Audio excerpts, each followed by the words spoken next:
உலக சமாதான ஆலயம் திருமூர்த்திமலை. செய்திகள் வாசிப்பவர் பர்குணன். உலக அமைதியை முன்னிட்டு உலக அமைதி தூதுவர் குருமான் அவர்கள் ஐரோப்பிய ஆன்மீக பயணத்தின் 2ஆம் கட்டமாக ஜெர்மனி மற்றும் சுவிட்சர்லாந்தில் ஜூலை மாதம் 14ஆம் தேதி முதல் 21ஆம் தேதி வரை மேற்கொண்ட பயணங்கள் பற்றிய சிறப்பு செய்தி தொகுப்பு இடம்பெறுகிறது. ஜூலை மாதம் 14ஆம் தேதி அன்று ஜெர்மனியின் ஃபிட்ஸஃபன் நகரில் மெஞ்ஞான ஆசிரியர் ஜெயபிரகாஷ், மெஞ்ஞான செல்வி சங்கீதா மற்றும் திருநிறை செல்வி இல்லத்தில் குரு பிரவேசம் சிறப்பாக நடைபெற்றது. குருமகான் அவர்கள் இல்லத்தினருக்கு அருளாசிகள் வழங்கி ஆன்மீக வாழ்வின் முக்கியத்துவத்தை எடுத்துரைத்தார்கள். ஜூலை மாதம் 14ஆம் தேதி அன்று ஃபிட்ஸஃபன் நகரில் தர்மேந்திரா ராதா குடும்பத்தினரும் வைஷ்ணவனாரன் குடும்பத்தினரும் குருமகான் அவர்களை சந்தித்து நல்லாசிகள் பெற்றனர். அன்று மாலை 6:30 மணிக்கு அமைதி கூட்டு தியானமும் நடைபெற்றது. இந்நிகழ்வில் UPF-இன் சுவிட்சர்லாந்து அரங்காவலர்கள் மெஞ்ஞான செல்வர் கணேஷ்குமார், சர்க்குணம், யோகா ஆசிரியர் தர்மேந்திரா, மெஞ்ஞான ஆசிரியர் ஜெயபிரகாஷ், மெஞ்ஞான செல்வி சங்கீதா, மெய் கருணாஸ் மற்றும் ஜெர்மனி, இந்தியா, இலங்கை நாடுகளைச் சேர்ந்த ஆன்மீக அன்பர்கள் கலந்து கொண்டார்கள். மேலும் UPF-இன் சுவிட்சர்லாந்து அரங்காவலர் மெய் சர்க்குணம் தனது மகளின் திருமண அழைப்புதலை குருமகான் அவரிடம் வழங்கி ஆசி பெற்றார். ஜூலை 16ஆம் தேதி அன்று குருமகான் அவர்கள் ஜெர்மனியின் ஃபிட்ஸஃபன் பகுதியில் அமைந்துள்ள லேக் கான்ஸ்டன்ஸ் ஏரி பகுதியிலிருந்து சுவிட்சர்லாந்திற்கு பயணம் மேற்கொண்டார்கள்.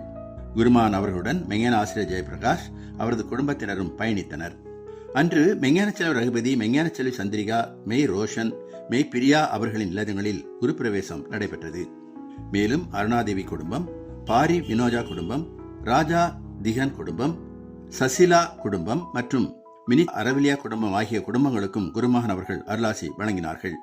ஜூலை 17ஆம் தேதி அன்று ஓபர்சி லேக் சுவிட்சர்லாந்து பகுதியில் அமைதி கூட்டு தியானமும் நடைபெற்றது. ஆன்மீக அன்பர்கள் கலந்து கொண்டு ஆழ்ந்த அமைதியையும் ஆன்மீக அனுபவங்களையும் பெற்றார்கள். ஜூலை மாதம் 18ஆம் தேதி 19ஆம் தேதி ஆகிய தினங்களில் சூரிக் நகரில் அகதவ சிறப்பு பயிற்சி நடைபெற்றது.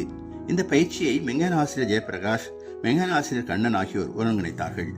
Germany, Switzerland, Austria, Spain, Greece, லவோனியா, லாட்வியா, துருக்கி, இந்தியா, இலங்கை உள்ளிட்ட பல்வேறு நாடுகளைச் சேர்ந்த 28 ஆன்மீக அன்பர்கள் இந்த அகதவ சிறப்பு பயிற்சியில் கலந்து கொண்டு ஆன்மீக அனுபவங்களை பெற்றார்கள். நவபாஷ்ண வேல் பிரதிஷ்டை சிறப்பாக நடைபெற்றது.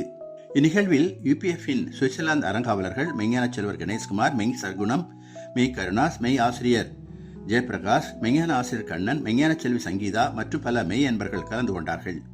இந்நிகழ்வில் குருமகான் அவர்கள் நவபாஷ்ண வேலின் ஆன்மீக மகிமை, அதன் தத்துவத்தை விளக்கி அருளை ஆற்றினார்கள். தொடர்ந்து சிறப்பு தவமும் இயற்றப்பட்டது. அன்றைய தினமே பௌத்த ஆலயத்தில் அமைதி கூட்டு தியானமும் நடைபெற்றது. ஜூலை மாதம் 21ஆம் தேதி அன்று சுவிட்சர்லாந்தின் சூரிக் நகரிலிருந்து உலக அமைதி தூதர் குருமகான் அவர்கள் அடுத்த கட்ட ஐரோப்பிய ஆன்மீக பயணத்திற்காக பிராங்க்பர்ட் நகரை நோக்கி புறப்பட்டார்கள்.